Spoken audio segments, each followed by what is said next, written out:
नमस्कार, मी वैष्णवी भास्कर उपलवार, जिल्हा परिषद प्राथमिक शाळा शेळगाव। आपल्या भारतात सर्वात मोठी समस्या म्हणजे प्लास्टिकची। आज प्लास्टिकची समस्या मी आज तुमच्या समोर मांडणार आहे। आपल्या दैनंदिन जीवनामध्ये प्लास्टिकचा वापर भरपूर प्रमाणात होतो। प्लास्टिक हा विघटन न होणारा मानवनिर्मित पदार्थ आहे। प्लास्टिकचे दुष्परिणाम संपूर्ण जीवसृष्टीला भोगावे लागत आहेत।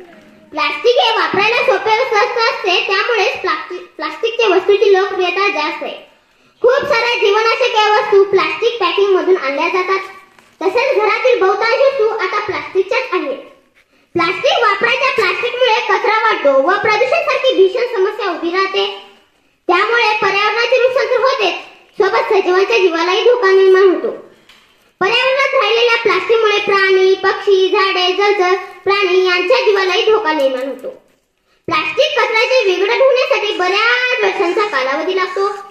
समुद्रात प्लास्टिक वस्तू मिसळल्यामुळे दरवर्षी कितीतरी समुद्र मारले जातात।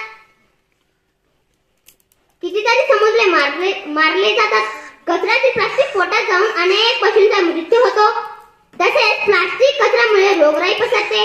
प्लास्टिक जाळण्याने हानिकारक गॅसची निर्मिती होते। आपण सर्वांनी प्लास्टिक पासून दूर राहायचे ठरवले तर पर्यावरणाचे रक्षण होण्यास मदत होईल। छोट्या छोट्या गोष्टींपासून उपाय करून आपण प्लास्टिकचे प्रदूषण टाळू शकतो। धन्यवाद।